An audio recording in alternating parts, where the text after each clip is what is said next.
साहिवाल से CCTV पाकिस्तान के नुमाइंदे खसूसी अरशद सरदार चौधरी की रिपोर्ट के मुताबिक कमिश्नर साहिवाल डिवीजन शोएब इकबाल सैयद का पाकपतन रोड पर जारी काम की रफ्तार में सुस्त रवि पर इजहार नाराजगी। पिस्प हुकाम को काम की रफ्तार तेज करने की हिदायत।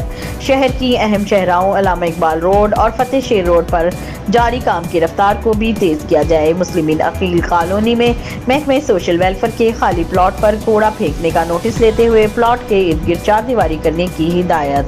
तफसीलात के मुताबिक कमिश्नर साहिवाल डिवीजन शोएब इकबाल सैयद की जेर सदारत पिस्प प्रोग्राम और म्यूनसिपल कॉरपोरेशन की कारकर्दगी का जायजा इजलास मुनक्किद हुआ, जिसमें additional commissioner coordination Shafiq Ahmad Dogar, AC general Aliza Rehran, district civil welfare officer Akasha Rasool, पिस्प ACT manager Mohammad Asjad Khan, infrastructure engineer Hamza Chauhan समेत मुतल्लिका हुकाम ने शिरकत की। इजलास के दौरान ब्रीफिंग देते हुए पब्लिक हेल्थ डिपार्टमेंट हुकाम ने बताया कि हबीब टाउन में जारी सीवरेज के काम को अगले हफ्ते तक मुकम्मल कर लिया जाएगा। कमिश्नर शोएब इकबाल सैयद ने कहा कि शहर की अहम सड़कों अल्लामा इकबाल रोड और फतेह शेर रोड पर काम को तेज किया जाए ताकि लोगों को दरपेश मुश्किलात को ख़त्म किया जा सके। उन्होंने मढ़ाली रोड पर जारी लीवलिंग के काम को भी मज़ीद तेज करने की हिदायत की।